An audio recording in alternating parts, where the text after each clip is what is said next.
Esta es la tarde en el continente americano. Cuando anochece en Europa y amanece en Asia, así cae la tarde en el continente americano y transcurre la noche y el amanecer en el resto del mundo. La tarde. Hola, bienvenidos a la tarde de NTN 24, el canal de las Américas. Soy Idania Chirinos. Como siempre, un gusto y un compromiso acompañarles cada día. Con todo el respeto, señor embajador, usted no debería estar aquí. Usted debería regresar a Venezuela y decirle a Nicolás Maduro que su tiempo se ha acabado, que es tiempo de que se vaya. Esta fue una de las frases lapidarias que pronunciara este miércoles el vicepresidente de los Estados Unidos, Mike Pence, ante el Consejo de Seguridad de la Organización de Naciones Unidas. El funcionario solicitó que se le retiren las credenciales a Samuel Moncada como representante del régimen de Nicolás Maduro y que se reconozca a Juan Guaidó como presidente legítimo de Venezuela. NTN 24, en el lugar de la noticia, con Alejandro Rincón, quien ha estado haciendo la cobertura el día de hoy. Alejandro, buena tarde para ti. Hola, feliz tarde para todos. La tercera sesión sobre la crisis en Venezuela convocada hoy en el Consejo de Seguridad de Naciones Unidas tenía como espíritu original hacer una evaluación sobre la gravedad de la crisis humanitaria en territorio venezolano. En este contexto entregaron declaraciones personajes como el subsecretario de Naciones Unidas para Asuntos Humanitarios, Mark Lowcock, quien entregó o recordó las estadísticas actuales con las cuales cuenta ahora mismo Naciones Unidas para dar la dimensión de la crisis venezolana. Estima, por ejemplo, esta entidad que hay por lo menos 7 millones de personas en territorio venezolano que necesitan ayuda urgente en el plano humanitario. El 24% de la población que todavía queda en territorio venezolano está en esta condición, de acuerdo con el organismo internacional. Estados Unidos, sin embargo, quien fue el que convocó esta sesión, sorprendió a la comunidad internacional por plantear un argumento más allá del debate sobre la crisis humanitaria. Incluyó en la discusión lo político y allí es que trascendieron estas declaraciones o el mensaje directo con el cual vino la administración Trump para el régimen de Nicolás Maduro. Pero ahora las naciones en todo este hemisferio han hablado. El tiempo ha llegado para que las Naciones Unidas reconozcan al presidente interino Juan Guaidó como el presidente legítimo de Venezuela y siente a su representante en este cuerpo. Con todo el respeto, señor embajador, usted no debería estar aquí. Usted debería regresar a Venezuela y decirle a Nicolás Maduro que su tiempo se ha acabado, que es tiempo de que se vaya. Lo humanitario y lo político, como ustedes lo acaban de ver en esas declaraciones, fueron algunos de los argumentos discutidos durante esta sesión especial alrededor de la crisis venezolana, pero también asuntos de seguridad. Por esa razón, fíjense en las declaraciones entregadas también por el vicepresidente Mike Pence, haciendo graves señalamientos alrededor de lo que Estados Unidos considera que representa una amenaza para el hemisferio occidental, amenaza representada por el régimen de Nicolás Maduro. Venezuela es un estado fallido y como la historia nos enseña, los estados fallidos no conocen límites. La lucha en Venezuela es entre la dictadura y la democracia. Nicolás Maduro es un dictador sin derecho legítimo al poder. Esta sesión del Consejo de Seguridad de Naciones Unidas sobre la crisis en Venezuela también permitió ver las fracturas que hay en la comunidad internacional sobre la forma como debe tratarse la crisis venezolana, aun cuando es amplio reconocimiento a la existencia de una crisis humanitaria en ese país, pues la verdad es que no hay acuerdo sobre cómo debe conjurarse la crisis política en territorio venezolano. Algo que consultamos directamente a algunos de los protagonistas de esta jornada, quienes cada uno en sus propias palabras hicieron la siguiente interpretación sobre la realidad actual de Venezuela y las posturas presentadas hoy en esta sesión. Hoy estamos siendo testigos de otro episodio de una tragedia con varios actos en el intento de cambiar el régimen en Venezuela. La situación en Venezuela no es una amenaza para la paz y la seguridad internacionales. Sin embargo, los actores externos son la amenaza directa para la paz y seguridad de Venezuela. Mientras Estados Unidos continúe con una sistemática violación a los principios y propósitos de la Carta de las Naciones Unidas, sesiones como esta no tienen mucho sentido. La crisis en Venezuela es una amenaza para la paz y la seguridad en Colombia. El régimen de Maduro ha abierto su territorio para que desde ese territorio operen organizaciones terroristas contra los intereses colombianos. La situación en Venezuela es una fuente de violencia, es una fuente de peligro en Colombia. Bien, pues como dato de cierre y sobre todo como complemento a la noticia clave que nos ha dejado esta sesión sobre Venezuela, la petición de Estados Unidos para que Naciones Unidas reconozca a Juan Guaidó como presidente interino de los venezolanos, el vicepresidente Mike Pence asegura que ahora mismo la administración Trump está trabajando en un proyecto de resolución que presentaría al Consejo de Seguridad de Naciones Unidas justo para lograr este propósito. Todo lo que tenemos para ustedes por ahora. Continúen con más en la tarde. Gracias, Alejandro. Gracias por la información. Quiero saludar a esta hora en Washington a Michael Camilleri. Él es director del programa de Estado de Derecho del Diálogo Interamericano. Señor Camilleri, bienvenido. Buena tarde para usted. Buenas tardes. Vayamos de una visión general y luego vamos segmentando o concretando.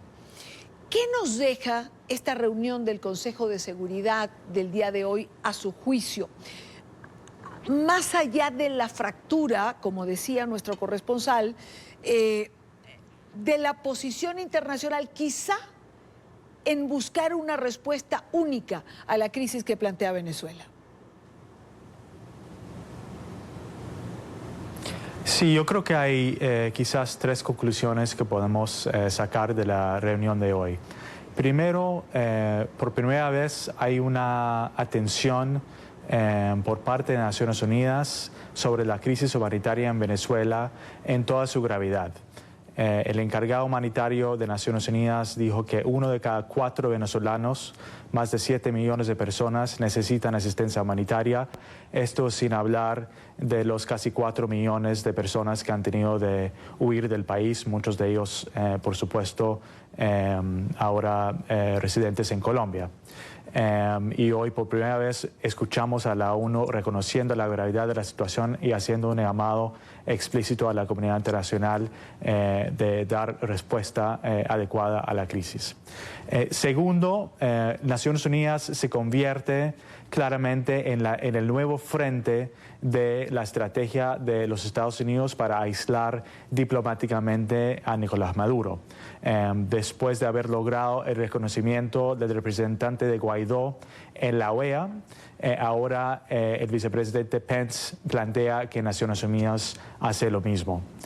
Y tercero, sobre este último punto, parecería que por el momento no hay un acompañamiento de los Estados Unidos en esa solicitud, incluso por parte de países que han reconocido a Juan Guaidó como presidente interino de Venezuela, e incluso de países como Chile y República Dominicana, que en la OEA votaron por reconocer al representante de Juan Guaidó, pero sin embargo en la reunión de hoy en el Consejo de Seguridad de Naciones Unidas no hicieron referencia a la solicitud del vicepresidente Pence. Es decir, para usted no es fácil que en este nuevo escenario donde Estados Unidos plantea aislar diplomáticamente a Venezuela, pueda darse un escenario similar al que vimos en la Organización de Estados Americanos. Es mucho más difícil lograr eso en Naciones Unidas. Seguramente los delegados de los Estados Unidos tienen esto bastante claro. Ahí hay otro contexto. Obviamente hay países como China y Rusia que tienen presencia y veto en el Consejo de Seguridad. También forman parte del Comité de Credenciales. Así que lograr en Naciones Unidas lo que se ha logrado en la OEA en cuanto al reconocimiento de un representante de Juan Guaidó como el representante legítimo de Venezuela en el órgano no va a ser nada fácil. No va a ser fácil. Quizás no imposible, pero digamos que no va a ser tan sencillo, que tampoco lo fue quizás en la OEA, se llevó algún tiempo, pero quizás los obstáculos eran menos. Ahora, hay conciencia de la crisis que Venezuela ocasiona dentro de la región, que fue uno de los temas que también se escuchó, o una arista de esta problemática que se escuchó hoy en la ONU? No solamente hay una crisis en Venezuela, sino que la crisis producida por el éxodo venezolano evidentemente puede desestabilizar a la región.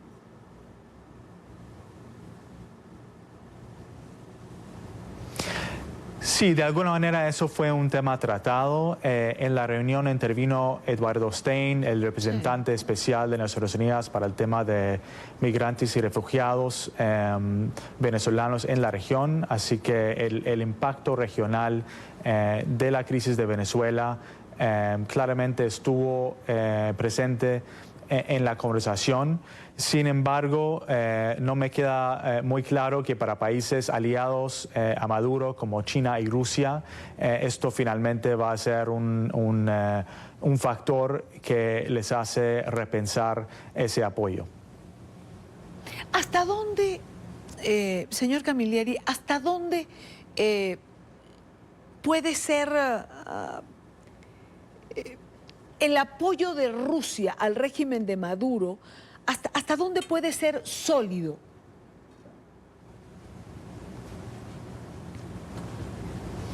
Bueno, sobre eso hay mucha especulación.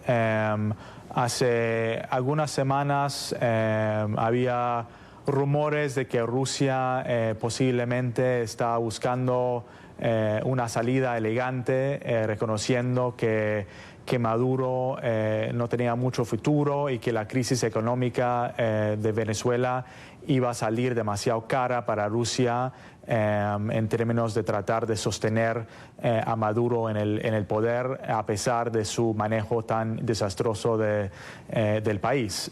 Sin embargo, el envío reciente de 2 aviones de personal militar y equipo para respaldar a Nicolás Maduro, las nuevas inversiones en el sector petrolero en Venezuela tienden a hacer pensar que Rusia sí está dispuesto a invertir al menos en el corto plazo, en tratar de fortalecer su relación con Nicolás Maduro y mantenerlo en el poder.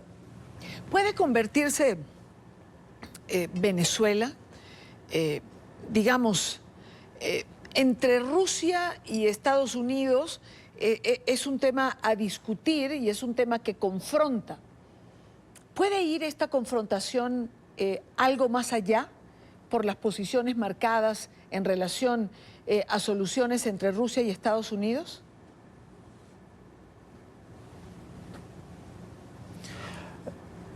Eso es una posibilidad, no lo veo como algo probable, pero siempre que esos dos países tengan intereses enfrentados en algún país, la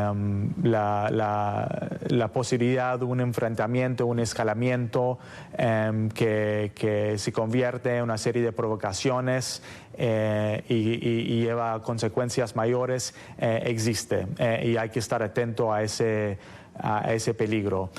También existe la posibilidad de un acercamiento diplomático. Sabemos que el enviado especial de Estados Unidos, Elliot Abrams, ha sostenido reuniones con Rusia para discutir el tema. Por el momento esas discusiones no produjeron ningún fruto, pero es relevante que quizá ha intentado al menos mantener abierto un canal de comunicación entre los dos países. Vayamos ahora a lo que es la emergencia humanitaria. ¿Terminará el secretario Guterres decretando la emergencia humanitaria en Venezuela como lo pide, por ejemplo, Human Rights Watch, sustentado en un informe que acaba de presentar, que expone una vez más la realidad de Venezuela, sustentado con cifras? Fue interesante que el encargado humanitario de Naciones Unidas hoy en la reunión utilizó la palabra problema.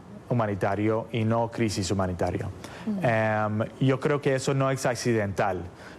Claramente lo que él describe en términos de los números, de las estadísticas, es una crisis sin lugar a duda.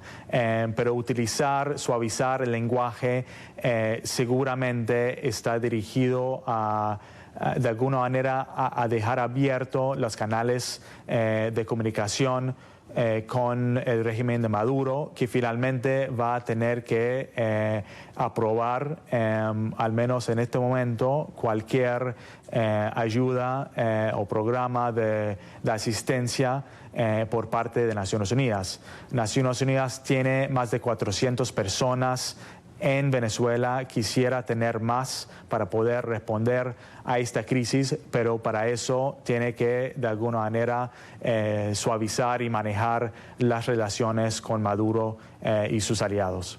Sí, el decretar esa emergencia humanitaria podría tener un efecto contrario, es decir, entrabar esta relación, complicar a la ONU el ingreso de ayuda humanitaria? Claramente esa es la preocupación que parece motivar tanto cuidado en el lenguaje. Hasta ahora no han querido hablar de crisis humanitaria. Sabemos que Nicolás Maduro y su gente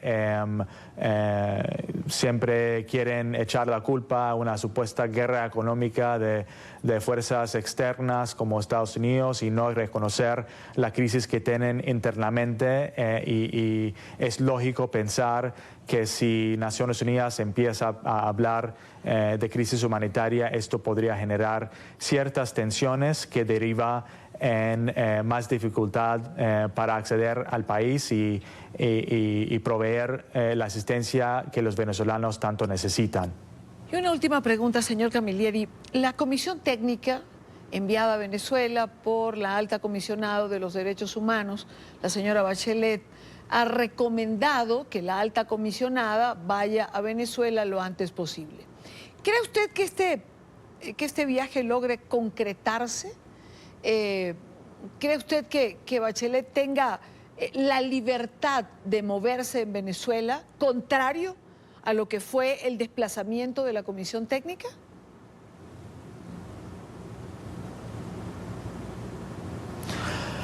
Pues eso está por verse. Ojalá se pueda concretar, pero que se pueda concretar con las condiciones correctas. Yo trabajé en este tipo de misiones como integrante, como funcionario de la Comisión Interamericana de Derechos Humanos, y hay una serie de protocolos y condiciones de acceso a personas detenidas, por ejemplo, y a lugares del país que se requieren para poder hacer esas visitas en las condiciones para realmente hacer el monitoreo de la situación que la Oficina de la Alta Comisionada de Derechos Humanos está llamada a hacer. Así que si se logra que Maduro acepte esas condiciones, sería obviamente muy positivo que la Alta Comisionada Bachelet pueda visitar Venezuela. Quiero agradecer a Michael Camilleri, director del Programa de Estado de Derecho del Diálogo Interamericano. Gracias por estar aquí. Muchas gracias. Muy buena tarde. Son las 5:23, hora costa este en los Estados Unidos. Revisamos otros temas que hacen parte de la agenda informativa de este día. Es noticia España, donde ya se prepara el inicio oficial de la campaña electoral de cara a los comicios generales de este 28 de abril. Según la última encuesta del Centro de Investigaciones Sociológicas, que abarca más de 16.000 encuestas, el Partido Socialista ganaría las próximas elecciones, pero necesitaría del apoyo de otros grupos políticos para seguir gobernando. Para la oposición, esta encuesta demuestra la manipulación que estaría haciendo Pedro Sánchez de las instituciones del Estado para su beneficio electoral. Marcelo Moncayo tiene el informe. Hola, ¿qué tal? Un saludo para todos ustedes en la tarde, amigos televidentes. En España hay reacciones luego de que el Centro de Investigaciones Sociológicas difundiera La última macroencuesta, en ella incluyendo datos sobre intención de voto. Según esta encuesta, el Partido Socialista, encabezado por el presidente del gobierno, Pedro Sánchez, ganaría las próximas elecciones generales. Si las elecciones generales de España fueran estos días, ganaría el Partido Socialista con casi el doble de votos que su principal rival, el Partido Popular, que ocuparía el segundo puesto en intención de voto.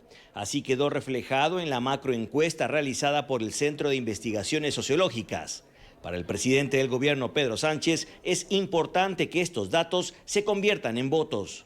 Las urnas no se llenan de datos, Las urnas se llenan de votos. Y si no queremos involución, movilización y confiar en el único partido que puede sumar más que las tres derechas, que es el Partido Socialista Obrero Español. De su parte, Pablo Casado, presidente del Partido Popular, critica los datos de la encuesta del Centro de Investigaciones Sociológicas, que es una empresa pública que estaría siendo usada para beneficiar la reelección de Sánchez. Pero esto es un paso más en la instrumentalización atroz de las instituciones del Reino de España en beneficio de un partido. Lo hemos visto con la televisión pública, lo hemos visto con las ruedas de prensa en Moncloa, lo hemos visto a la hora de utilizar la Diputación Permanente para aprobar reales decretos, simplemente dándole la manivela del gasto para intentar financiar una campaña electoral. Según esta encuesta, el Partido Socialista obtendría el 30.2% de intención de voto, seguido de los populares con un 17.2%. En tercer puesto, el Partido Ciudadanos con 13.6%. En cuarto puesto, Unidas Podemos con 12.9%. Y en quinto lugar, Vox con 11.9% de intención de voto. Un dato relevante de esta encuesta es que el 41.6% de los futuros votantes todavía no sabría por quién hacerlo, por lo que los resultados podrían variar significativamente. Televidentes de la tarde, y según esta misma encuesta, el desempleo y la corrupción son los dos principales problemas que preocupan a los españoles. Este es el informe para la tarde. Marcelo Moncayo, NTN 24, Madrid. Es noticia una nueva bomba ciclónica que amenaza la región del medio oeste de los Estados Unidos. Se trata de la segunda tormenta en menos de un mes que golpea esa región de la Unión Americana. Las autoridades meteorológicas estiman que a su paso el fenómeno desatará un clima salvaje. La poderosa tormenta podría causar nuevas inundaciones, así como intensas nevadas. Los estados que más se verían afectados serían Utah y Colorado, en donde se prevé que la temperatura descienda a 4 grados centígrados. La tormenta invernal de marzo pasado dejó una cifra de al menos 4 víctimas mortales, miles de personas evacuadas y numerosos daños en infraestructura. Es noticia la Iglesia Católica en Nicaragua, donde una de sus figuras más visibles estaría en la mira del régimen. El obispo Silvio Báez, crítico del régimen de Daniel Ortega, denunció este miércoles un plan para asesinarlo en medio de la crisis que estalló hace casi un año atrás y que ha dejado cientos de muertos. Anunció que va a exiliarse en el Vaticano para trabajar con el Papa Francisco. Báez fue uno de los mediadores del fallido diálogo nacional que se desarrolló entre mayo y julio del año 2018 y un ferviente opositor a través de sus homilías de cada domingo. Yo ya estaba en la cama cuando a las 11 y pico de la noche recibí una llamada del Departamento de Política de la Embajada de los Estados Unidos para decirme que tenían plena certeza que había un plan para asesinarme, que tuviera cuidado porque iba a ocurrir en los próximos días, e incluso me dijeron en dónde podía ser, cómo podían estar vestidos, que iban a ejecutar tal acción y que tomaran mis precauciones. Es noticia argentina porque esta semana un tribunal decidirá el futuro de la hija de la expresidenta Cristina Fernández. Florencia Kirchner es investigada por su presunta implicación en una red de lavado de dinero de empresarios de la obra pública y se encuentra en Cuba desde mediados de marzo, donde se realiza un tratamiento médico. Su defensa solicitó que se le autorice quedarse en la isla hasta que le den el alta médica, fecha que no ha sido fijada. Sin embargo, el tribunal que lleva el caso, exige que regrese al país para continuar con las audiencias en su contra. En conversación con el programa La Mañana, el abogado de la expresidenta Fernández, Gregorio Dalbón, aseguró que no es obligatorio que Florencia regrese, ya que no hay fecha de juicio. Agregó que la familia Kirchner es víctima de una persecución en la Argentina del presidente Macri. No hay ningún tipo de cuestionamiento a que Florencia deba estar por una cuestión jurídica, porque no hay fecha de juicio. Por otro lado, nosotros alcanzamos al tribunal todo elemento médico para que el tribunal pueda cotejarlo con el cuerpo médico forense, que son los médicos en la Argentina, que han dicho que Florencia no puede viajar, al igual que el crimen cometido, porque además no hay ningún crimen cometido. Quiero avisarle que la presunción de inocencia tanto de la senadora Cristina Fernández de Kirchner como de Florencia y de su hijo Máximo y como la familia presidencial, la cual es perseguida mediática, política y judicialmente en una Argentina en donde la justicia se está cayendo a pedazos. Es noticia el expresidente peruano Pedro Pablo Kuczynski, quien abandonó su casa en Lima, detenido por la Policía Nacional en cumplimiento a una orden de detención preliminar por 10 días a raíz de una investigación por presuntos vínculos con la empresa brasileña Odebrecht.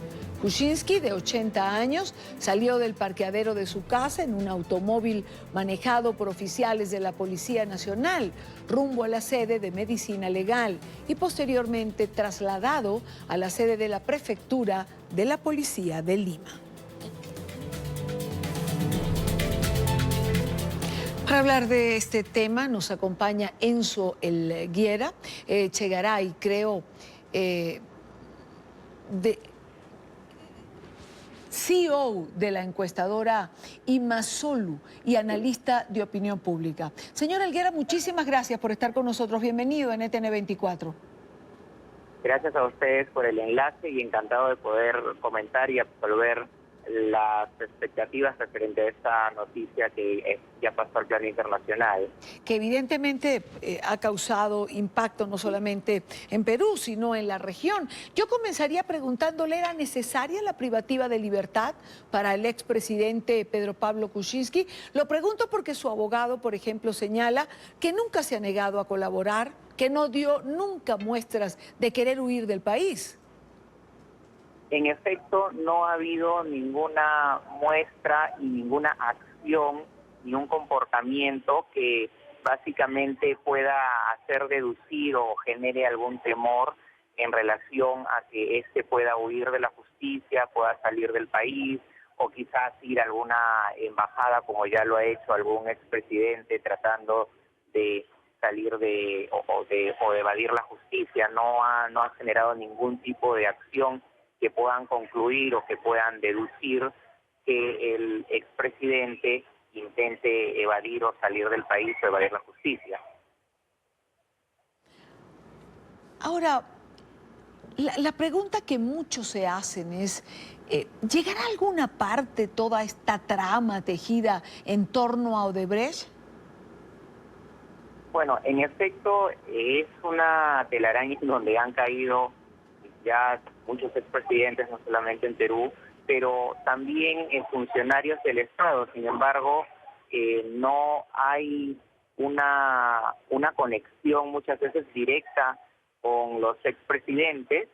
Están todavía todos en materia de investigación, salvo una candidata presidencial que como medida cautelar o medida de prevención que escape se encuentra actualmente recluida, que justo es quien lidera la oposición en el país, pero no hay hasta ahora la conexión o el juicio avanzado a un nivel en donde ya existan algunas sentencias, por ejemplo, que puedan dar lógica o corroborar la información relacionada de Odebrecht. Se ha dado diferentes informaciones y aún están en etapas de investigación.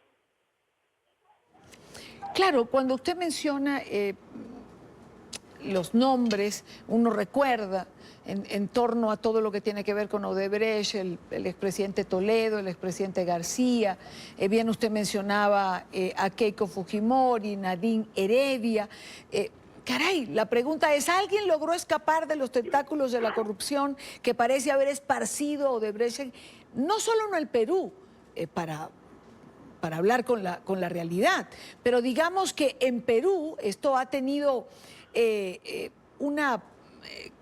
ha sido como el efecto de una bomba, un efecto expansivo? Claro, en efecto es más o menos una veintena de países que han caído en la telaraña de Odebrecht. Sin embargo, es en Perú en donde ha arrastrado toda una generación de políticos, probablemente, además de ser vecinos de un país como Brasil, en donde se originó el tema Odebrecht o digamos la casa matriz. Sin embargo, percataron de que no habían empresas, por ejemplo, superiores en cuanto a inversión, en cuanto a tamaño, en cuanto a expectativas, y obviamente hicieron una mayor concentración, tejiéndose dentro de las instituciones del Estado que muchas veces permitieron actos de corrupción o que evidentemente se vinculó con la sociedad, porque sus eventos no solamente estaban relacionados a políticos, sino a la sociedad civil, fundaciones, medios de comunicación, entre otros. Entonces tuvo aquí la oportunidad de poder enmarañarse y desarrollarse con mayor facilidad. Incluso en algún momento las declaraciones de la familia Odebrecht era de instalarse en Perú y tomarse como una base central, ¿no? Estando al lado de Brasil. ¿Cómo sale o cómo queda la confianza de los peruanos en la clase política? Y por otro lado, ¿cómo queda la institucionalidad peruana con este manto de dudas sobre su clase política? Bueno, la clase política ha sido tenazmente castigada por la población porque evidentemente en los votos estos candidatos en las últimas presidenciales, por ejemplo, han sido duramente castigados y sus partidos han quedado muchas veces al borde de no renovar su inscripción por la baja votación y en algunos definitivamente ni siquiera han llegado a esta valla electoral. Entonces, el castigo ciudadano ha sido inminente. Muchas autoridades, no solamente nacionales, sino también en el mando medio de gobierno, hablo de las presidencias regionales en este momento, gobernaciones hoy día, también han sido castigadas del mismo modo en cada lugar en donde se han involucrado estos actos de corrupción. Ahora, las instituciones han estado cumpliendo su finalidad en cuanto a también el castigo, la persecución, se han movido rápidamente para la repatriación de los dineros en cuentas fiscales o paraísos fiscales, las actividades y acciones indagatorias también en Brasil se han hecho de manera pronta. Sí. Al inicio hubo un poco de complicaciones, sí, porque la clase política estaba muy involucrada, pero a medida que esto se ha ido desarrollando, la institucionalidad se ha ido fortaleciendo, porque ha dado actos claros de finalmente hablar de todos los políticos en general que han estado involucrados. Es decir, bien manejado, ¿la institucionalidad puede salir fortalecida? Por supuesto, mientras se llegue a los responsables, no solamente de los medianos de estatus, digamos, políticos, sino se llegue a las cabezas, ¿no? A probar la conexión con las cabezas o con los líderes de esos partidos políticos que estuvieron involucrados, eso fortalecería realmente a la institucionalidad. Pero si no se llegara finalmente a probar y castigar dichas acciones, entonces esto quedaría como simplemente fueron colocados como chivos expiatorios algunos o como cabezas turcas algunos mandos medios. Quiero agradecer a Enzo Helguera por habernos acompañado estos minutos en NTN 24. Buena tarde para usted. Buenas tardes, gracias a ustedes. A usted por estar aquí. es lo que espera, ¿no? Lo que espera Brasil, Perú, Colombia, Venezuela, si alguna vez se hicieron una investigación, por supuesto, independiente, saber exactamente, como decía el señor Helguera, quiénes son los responsables y hasta dónde llegó toda esta trama de corrupción de Odebrecht. Continuamos con más en la tarde de hoy. Organizaciones progresistas temen una nueva ola de separación de familias tras la salida de la secretaria de Seguridad Nacional, la señora Nielsen. Esto mientras el presidente estadounidense Donald Trump se reúne con sus seguidores en Texas días después de retractarse de cerrar la frontera. Emiliana Molina, nuestra periodista en Washington, tiene el siguiente reporte. Emiliana. En Estados Unidos solo hay un jefe en la política migratoria. Las leyes y regulaciones han sido aprovechadas por personas que en su mayoría son malas, personas que están a cargo de los cárteles. Por lo menos así lo asegura el presidente estadounidense Donald Trump. Las declaraciones llegan mientras Trump mantiene al comisionado de la Oficina de Aduanas y Protección Fronteriza, Kevin McAleenan, como secretario interino.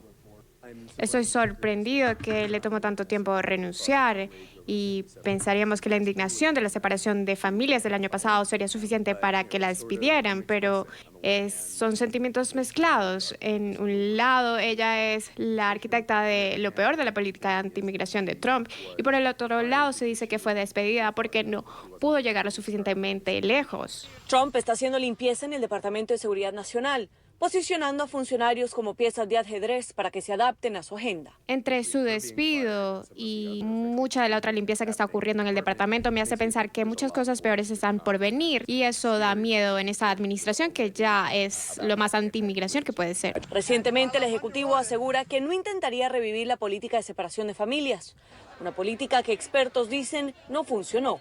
En cualquier base de datos no está funcionando porque tenemos casi 1 millón de casos atrasados al nivel nacional en cortes de inmigración. Al final del año quizás llegamos a 1 millón de casos. El verano pasado el gobierno federal separó más de 2.500 niños de sus familias antes de que la indignación internacional obligara al Ejecutivo a suspender la política. No obstante, tras la renuncia de Kirstjen Nielsen, organizaciones progresistas dicen que podríamos ver una nueva ola de políticas migratorias más agresivas. Quiere alguien ahí que diga que haga todo lo que él quiere, ¿no? Entonces, sin respecto a las leyes, sin respecto a los procesos en corte, y eso es el temor que tenemos, ¿no? Que ahora se va a llenar tanto la agencia de patrulla de frontera, tanto como lo de inmigración, con gente que no tienen respeto para las leyes y van a tratar de hacer todo posible para negar casos, negar oportunidades de presentar sus casos en corte.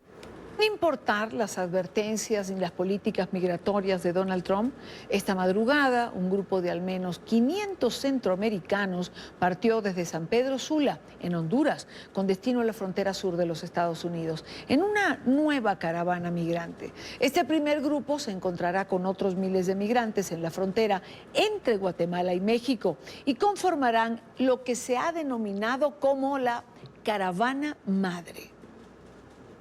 Migración sin freno. Así se veía en la madrugada de este miércoles la terminal de transportes de San Pedro Sula en Honduras. Son cientos de centroamericanos que atendieron la convocatoria para conformar una nueva caravana migrante que partirá con destino a la frontera sur de Estados Unidos. La búsqueda del sueño americano tiene los mismos motivos: huir de la violencia y la pobreza. Porque a mí me amenazaron que si hablaba o corría a la policía, pues iban a matar a todas. El trabajo está muy difícil. Yo tengo 2 hijos y cada vez me cuesta sostenerlo más y solo yo el único que trabajo en mi casa. No importan las dificultades de camino ni las duras políticas migratorias impuestas por el presidente Donald Trump. Son cerca de 500 migrantes que tienen como primer objetivo alcanzar la región de Aguacaliente fronterizo con Guatemala. Posteriormente caminarán hasta Tecún, Umán, población guatemalteca colindante con el estado de Chiapas en México. Allí, según se dijo en las redes sociales, se encontrarán con otros cientos de migrantes y conformarán lo que se ha denominado la Caravana Madre. Se estima sería un grupo de cerca de 20.000 centroamericanos y cubanos que buscan llegar a pasos fronterizos como Tijuana, Texas o California. pero el objetivo podría verse frustrado por las autoridades mexicanas. La secretaria de Gobernación advirtió la semana pasada que el gobierno de Andrés Manuel López Obrador cumplirá con su compromiso de detener la migración ilegal y que aunque no negarán la entrada, tampoco facilitarán su permanencia en territorio mexicano. No vamos a militarizar nuestra frontera sur, que quede claro, y así se lo expresé a la señora Nielsen. Sí. Tampoco vamos a seguir dando las visas humanitarias de forma masiva, tampoco. Vamos a dar permisos temporales de visitante y de trabajo en toda la zona sureste de nuestro país. El gobierno de Honduras difunde campañas instando a sus ciudadanos a no viajar de manera irregular por el peligro que implica enfrentarse a bandas criminales y traficantes de personas. Por su parte, Estados Unidos ha dicho en reiteradas ocasiones que no les concederá asilo, ni es cierto que por el hecho de que se hagan acompañar de niños les permitirán ingresar a ese país. Son las 5:54 hora costa este. Por otra parte, el presidente de los Estados Unidos, el presidente Trump, se encuentra en San Antonio de Texas, donde se dispone a firmar una orden ejecutiva sobre energía e infraestructura en el Centro Internacional de Capacitación y Educación. Minutos antes, Trump hizo una breve mención de la situación en la frontera. Aseguró que podría enviar más militares a la zona limítrofe para detener la migración. Muchos muertos, muchos. También ellos llegan a ser redados en sus casas y es muy peligroso. Y ellos dicen que nunca salgan de sus casas en las noches y que durante el día, siempre tengan una pistola y sepan cómo usarla. Esto debe haber sido manejado por otros presidentes. Este problema puede terminar, pero tienes que construir el muro. Y si no tienes el muro, y todos ellos están de acuerdo, no necesitas drones. Bueno, es maravilloso tenerlos, pero si no tienes un muro, nunca va a pasar. Esto nunca va a terminar. La gente en la frontera, la patrulla fronteriza, la milicia es fantástica. Voy a tener que llamar a más militares.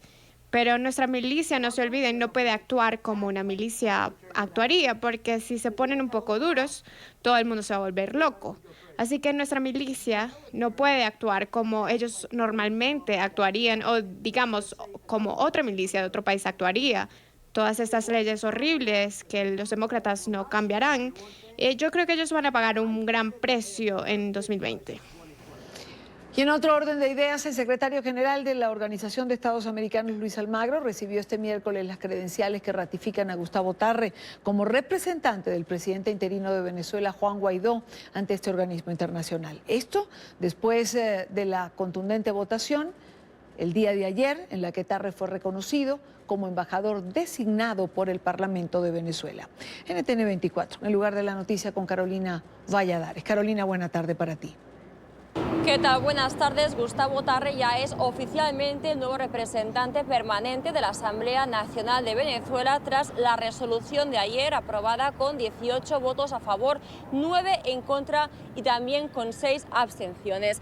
El evento tuvo lugar esta mañana a las 10, hora local, costa este de los Estados Unidos, cuando Tarre entregó sus credenciales al secretario general del organismo, a Luis Almagro. Mientras tanto, eso ocurría dentro, en el exterior, varias personas, venezolanos, vinieron a las puertas de la OEA para expresar su apoyo a Gustavo Tarre, quien más tarde salió para recibirlos. Estas personas, venezolanos, consideran que se trata de un día histórico. Por primera vez en muchos años, por fin tenemos una verdadera voz en Venezuela que va a llevar a la institución y a la comunidad internacional lo que está pasando en nuestro país, que va desde un régimen usurpador que reprime a nuestra propia ciudadanía hasta actos criminales y crisis humanitaria. Y las relaciones internacionales también van a ser muy importantes para el apoyo que necesitan todos los venezolanos.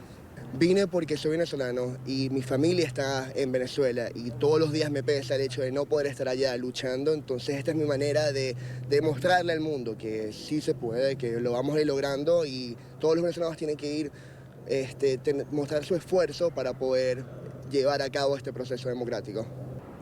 Sin embargo, el nombramiento de Gustavo Tarre como representante permanente de la Asamblea Nacional de Venezuela no significa que vaya a ser representante del gobierno de Venezuela, porque en la resolución aunque se indica que el gobierno de Maduro carece de toda legitimidad. Lo cierto es que la OEA sigue reconociendo una especie de dualidad de poderes en el país caribeño. Muestra de ello es que ayer esta resolución pudo ser votada, la que hasta hoy era la representante permanente del régimen de Nicolás Maduro.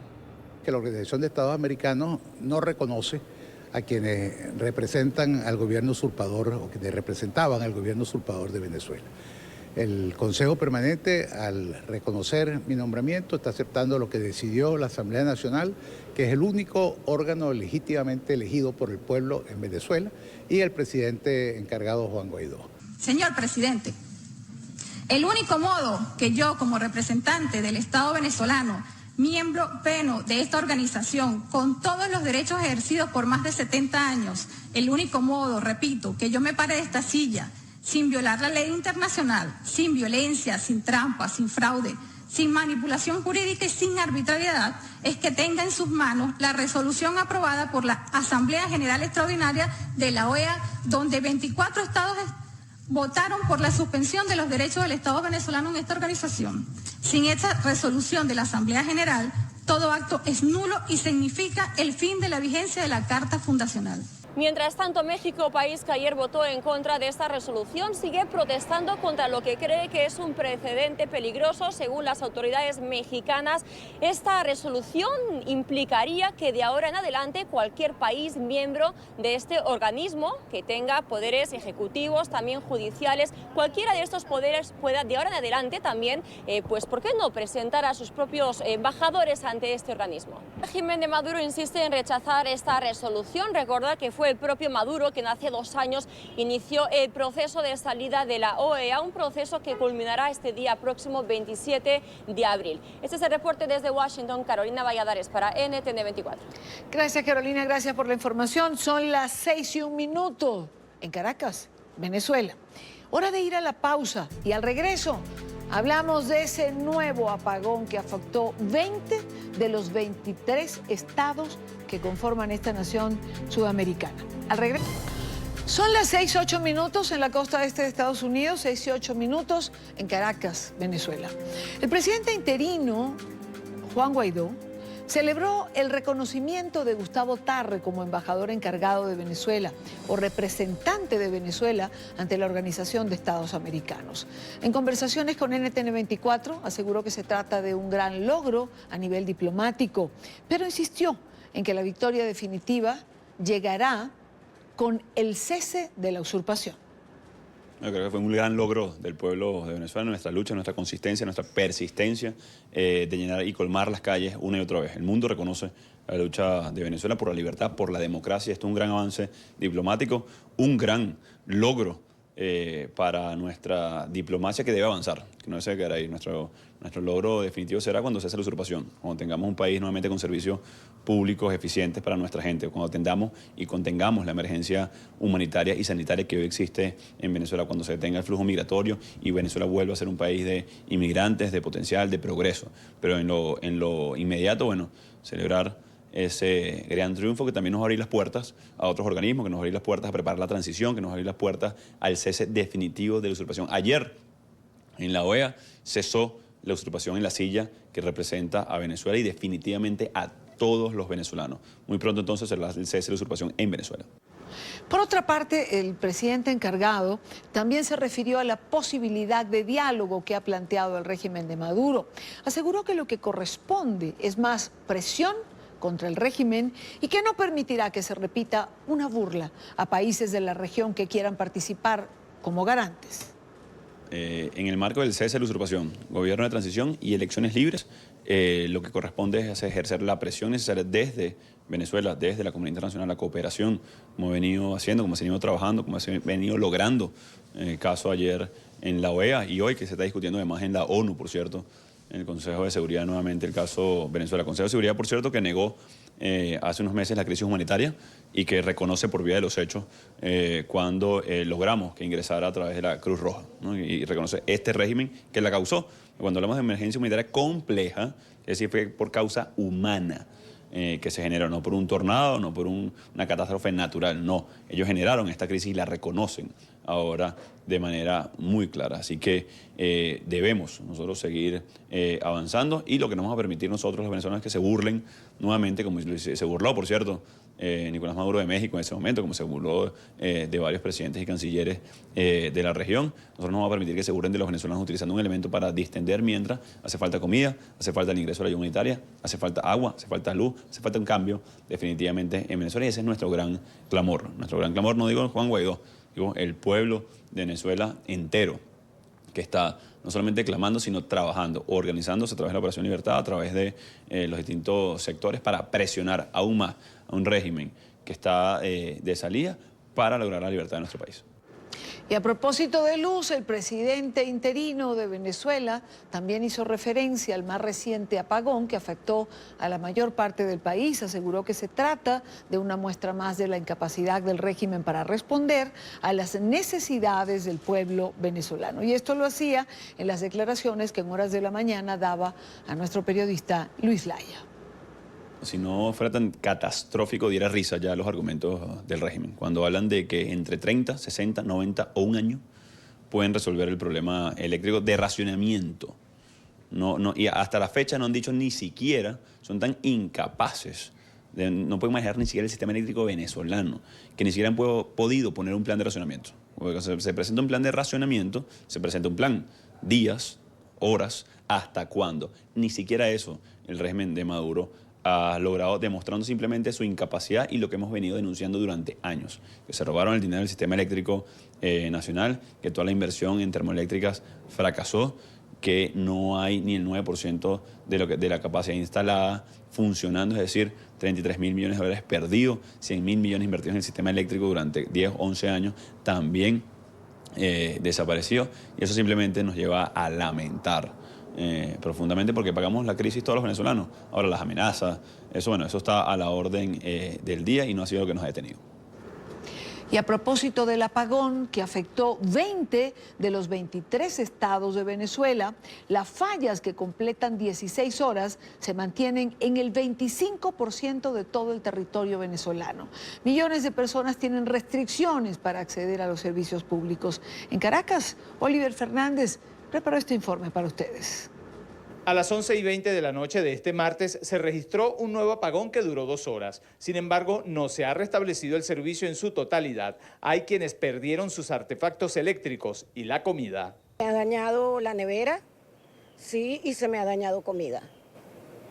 ¿Y cómo hizo, señora? ¿Cómo hace ahora para congelar? Bueno, ya me prestaron otro aparato, o sea, otra nevera para poder más o menos congelar algo de comida. Realmente no merece la pena con estos apagones estar constantemente comprando comida, porque uno no sabe en qué momento vamos a tener otro apagón. Y es que los apagones también afectan psicológicamente a los ciudadanos. Agotador, estresante.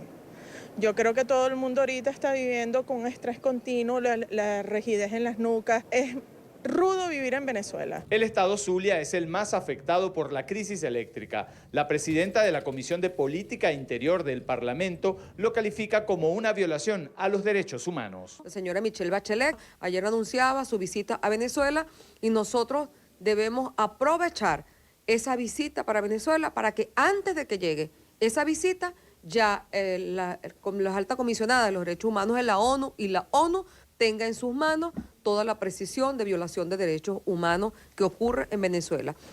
La diputada Fernández denunció que en el estado Zulia una mujer embarazada pudiera perder su bebé luego de una golpiza que le diera un presunto guardia nacional mientras protestaba por la falta de luz. Hay una joven que hoy está siendo intervenida porque está en proceso de aborto por la brutal golpiza de la cual fue objeto por funcionarios. No sabemos qué tipo de funcionarios, porque se presume que son delincuentes uniformados que los uniformaron para reprimir al pueblo del estado Zulia. El metro de Caracas también está a punto del colapso, no solo por la crisis eléctrica, sino por la persecución a sus trabajadores. Muchos han sido despedidos y otros prefieren abandonar sus puestos porque no es rentable.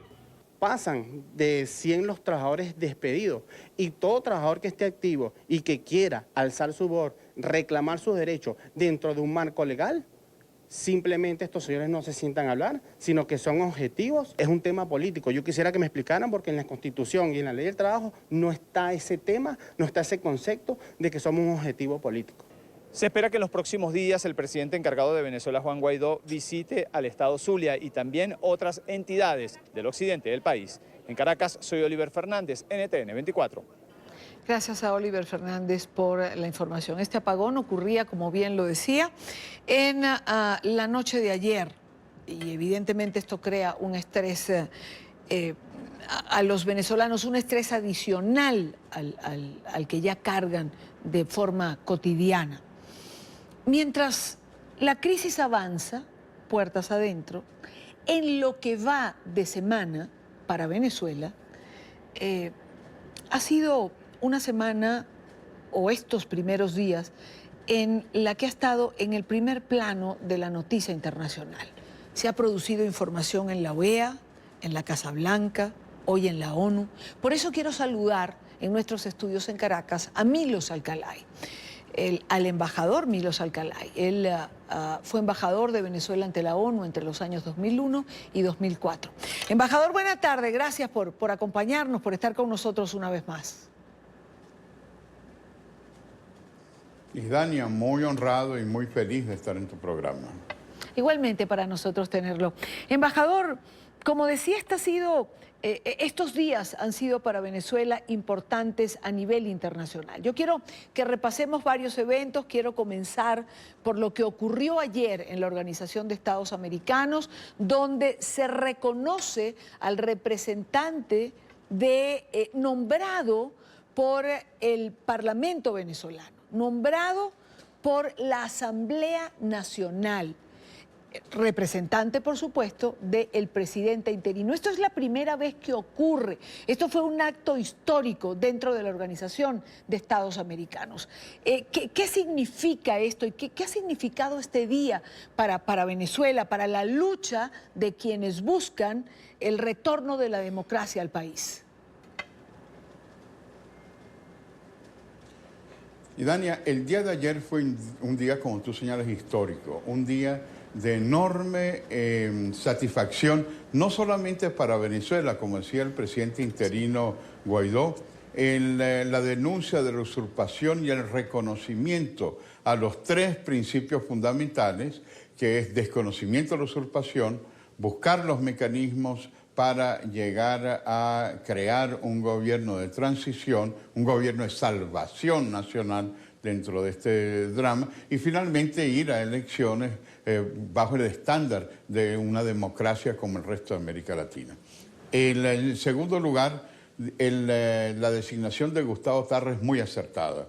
Gustavo Tarre, sus primeras palabras muestran una posición firme de un diplomático, a pesar de que él es parlamentario, pero él ha ejercido a través de la diplomacia parlamentaria durante muchos años un rol protagónico, siguiendo los pasos de su padre, el embajador Tarre Mursi. Hay toda una vocación internacional y lo ha hecho con muy acertadas palabras. Pero, y esto es lo más importante, no es solamente el triunfo de la Venezuela democrática, de la representación diplomática digna, sino también un triunfo para la OEA. La OEA ha tenido en los últimos años un acoso, un atropello permanente de todos los presidentes del socialismo del siglo XXI que han fracasado y que trataron de utilizar otros mecanismos ideológicos a través del ALBA, a través de UNASUR, a través de Mercosur, a través de toda una serie de acciones como el de la CELAC para aplastar a la OEA y no lograron aplastarla.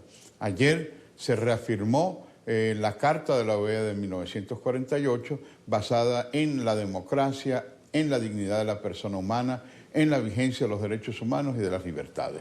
De manera que es un triunfo para Venezuela, pero es un triunfo para el máximo organismo hemisférico basado en los principios y valores de la OEA.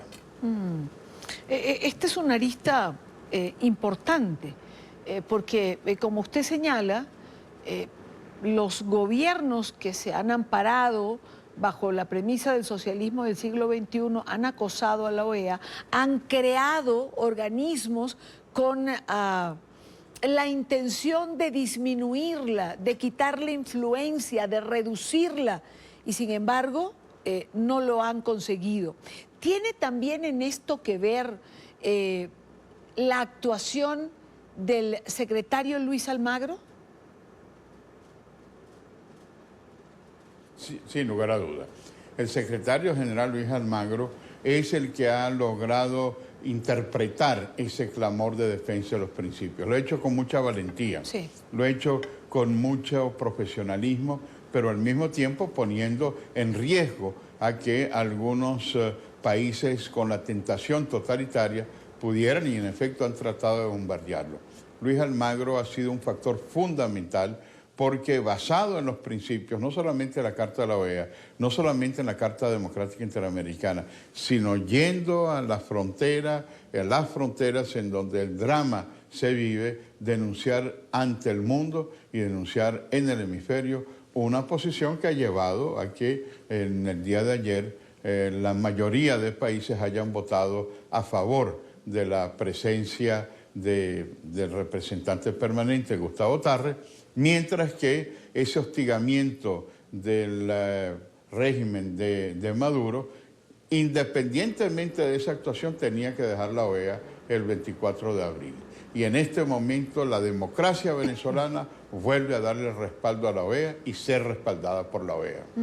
Ahora, ¿qué decirle, embajador Alcalay, a planteamientos como el hecho por el representante de México, que esto creaba el precedente de que cualquier otro representante nombrado por un parlamento pudiera llegar hasta la OEA también para que le reconocieran, digamos que en paralelo o desconociendo al representante nombrado por el Estado con E mayúscula, como decía él mismo? Es que el presidente de México, dentro de su dimensión totalmente identificada con Maduro, se olvida que en Venezuela las instituciones han sido quebradas por el propio gobierno para mantenerse en el poder. En ningún otro estado existen dos asambleas nacionales, una asamblea nacional legítima y una asamblea nacional constituyente que no está en la Constitución. En ningún otro país existen dos tribunales supremos de justicia, uno que es ilegítimo y otro que ha tenido que ir al exterior a cumplir el mandato de la Asamblea Nacional. En ningún otro país un presidente que es rechazado por el 90% de venezolanos se mantiene en el poder. Hemos visto cómo Buteflika, que ha durado 20 años en el poder, la presión de la calle, la primera gran presión, hace que él renuncie. O lo que está sucediendo en Sudán, en donde los soldados han apoyado a los manifestantes. En el caso de Venezuela, lamentablemente, es una situación en donde se aferran al poder y ni siquiera cumplen lo que otros presidentes del socialismo del siglo XXI han hecho. Dilma Rousseff lo aceptó, no le gustó que la sacaran de la presidencia, pero lo hicieron por la irregularidad. Lo mismo con Kirchner, lo mismo con Rafael Correa, lo mismo con Lugo, lo mismo en otros países que aceptaron. El Frente Farabundo Martí de Liberación Nacional aceptó que perdió las elecciones. Pero en el caso de Venezuela se aferran al poder y no es cierto que se trata simplemente de un capricho de la Asamblea Nacional, sino que se trata de un Estado resquebrajado en donde no hay Estado de Derecho, en donde se violan cínicamente los derechos humanos, sí, en donde se viola la democracia y la libertad, y por supuesto eso es lo que respalda la comunidad democrática internacional. En paralelo a lo que ocurría en la Organización de Estados Americanos, también se produjo otro evento en Washington, que creo que también es de trascendental importancia, que fue el recibimiento por parte del presidente Donald Trump de las credenciales como embajador de Carlos Vecchio. ¿Qué lectura, embajador Alcalay, le da usted también a esto que en paralelo ocurría en la capital de los Estados Unidos? Sumamente importante porque es reconocer al presidente interino a través de un representante diplomático, un plenipotenciario en Washington. Pero no es solamente en Washington, porque lo mismo ha sucedido en varios países de América Latina, en países de América Central como Honduras, Costa Rica. en países de América del Sur, como Chile, como Argentina, como Paraguay. Es decir, Estados Unidos se suma a la visión hemisférica y por supuesto que estando en Estados Unidos la sede de la OEA y la sede de la Organización de Naciones Unidas, el tener un embajador reconocido que está inspirado en los valores de la democracia y la libertad es un paso sumamente importante para el poder actuar de conformidad a la Constitución vigente y de conformidad a los acuerdos internacionales. Un gran paso que junto con la aprobación de Gustavo Tarre en la OEA es un gran logro bilateral y un gran logro multilateral en el mismo día. Ahora, vayamos al escenario de la Organización de Naciones Unidas, donde la cosa pues no es tan fácil, o pareciera no tan fácil como lo que ocurría en el escenario de la Organización de Estados Americanos. Hoy el vicepresidente de los Estados Unidos, Mike Pence, se presenta, habla con frases muy importantes. Para mí, además, cuando le dice al representante Moncada, que con todo respeto no debería estar sentado allí, que mejor se va, y le dice a Maduro que su tiempo ya se acabó.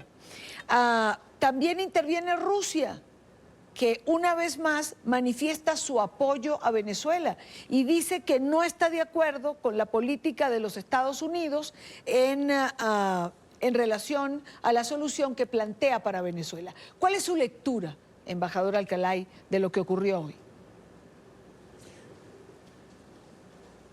En primer lugar, en relación a los Estados Unidos, es una clara y firme posición que no es solamente a los Estados Unidos, sino que viene actuando junto con el Grupo de Lima, junto con Canadá, junto con la Unión Europea, para crear el marco de relaciones bilaterales y multilaterales para salir de la pesadilla que tiene este régimen acosado a millones de venezolanos. En el caso de Rusia, yo veo con profunda preocupación que un país que ha sido tan importante en la época de Mikhail Gorbachev, en la década de los 90, que transformó la geopolítica mundial, que hizo que a través de la glasnost, es decir, de la transparencia, pudieran acabar los regímenes totalitarios del socialismo del siglo XX, Hungría, Polonia, República Democrática de Alemania, Rumania, Bulgaria, etcétera, etcétera, acabaron con esa dominación para lanzarse hacia nuevos caminos. No fueron fáciles en algunos casos y fueron muy exitosos en otros, pero ciertamente fue el presidente de la ex Unión de Repúblicas Socialistas Soviéticas que acabó con la dominación imperialista soviética. Y era una esperanza para América Latina. Hoy en día vemos que en el Consejo de Seguridad ya es la cuarta vez que se trata el tema de Venezuela. Nunca en la historia de la ONU Venezuela ha sido sentada en el banquillo de los acusados. Esta vez fue cuarta vez.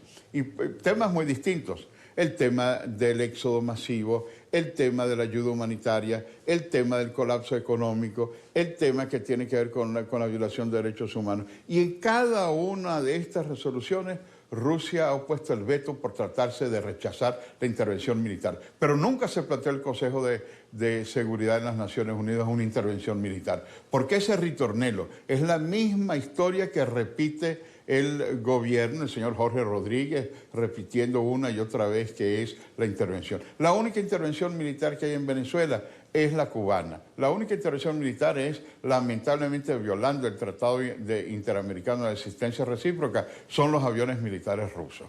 De manera que yo creo que Sergei Lavrov, a quien conocí y admiré su trabajo como embajador en la ONU, ha ido orientando esa pugna, el querer volver a convertirse en una especie de guerra fría, como si fuera Washington y Moscú los que trazan. No es Washington, por supuesto. Nosotros aplaudimos posiciones como la del reconocimiento del embajador en Washington, pero no es Washington, es toda la comunidad democrática que está apoyando a Venezuela para salir de este atropello que viven los millones de venezolanos dentro y fuera del país.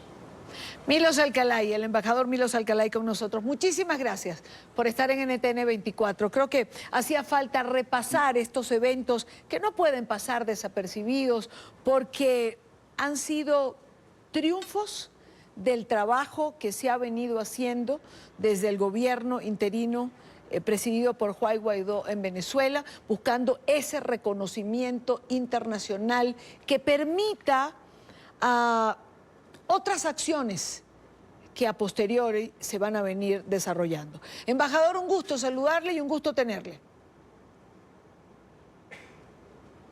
Y Dania, muy honrado, muy feliz de estar en tu programa y una buena tarde para todos los telespectadores.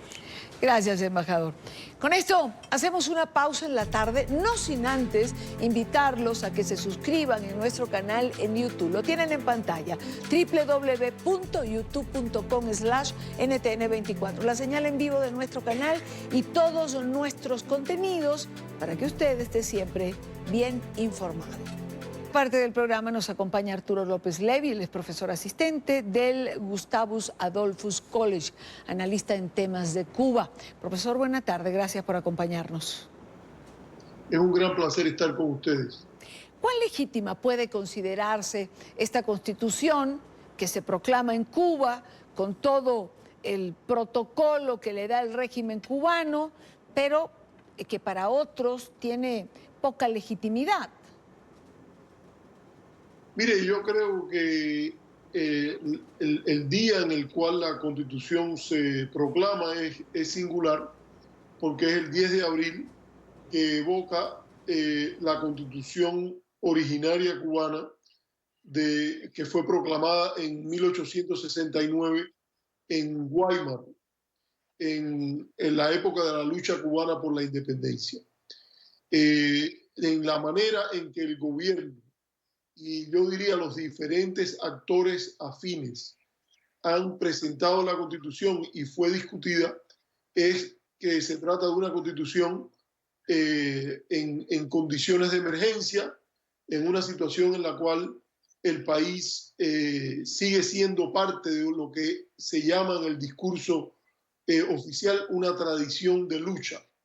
Y en ese sentido, la legitimidad que puede tener el cuerpo constitucional, por decirlo de alguna manera, tiene que ver con eso. Es concebida como parte de algo que el país se da en medio de una situación de lucha con lo que se presenta como una política agresiva por parte de Estados Unidos. Ahora, profesor López Levi, sostienen que el padrón electoral que aprueba esta Constitución está por encima del 80%. Evidentemente es un padrón electoral presionado por el aparato estatal. Mire, yo creo que no se trata de un ejercicio electoral dado en condiciones de democracia liberal. Y eso hay que subrayarlo. Hubo una campaña por el sí que no se le permitió hacer a las personas que estaban por una campaña por el no.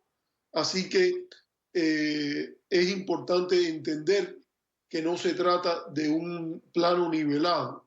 Los partidarios del gobierno salieron con una clara ventaja. Dicho esto, eso no significa que esos números no indiquen nada.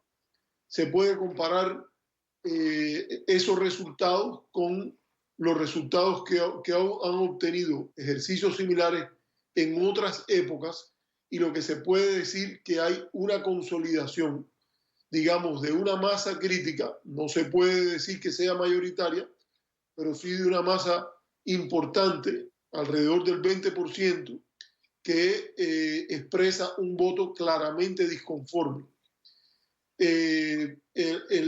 Hacia eso se suma las personas que no votaron, las personas que se abstienen.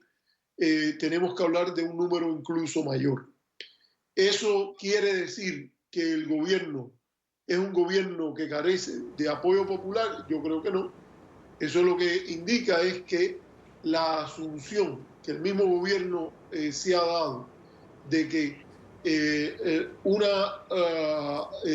que solo una minoría mínima se opone al gobierno es simplemente incorrecto, porque hay un sector suficiente de cubanos que es mayor incluso que el número de miembros del Partido Comunista, o incluso de la votación que obtuvo el Partido Comunista cuando hubo las últimas elecciones competitivas en Cuba, ha expresado su discrepancia con el sistema.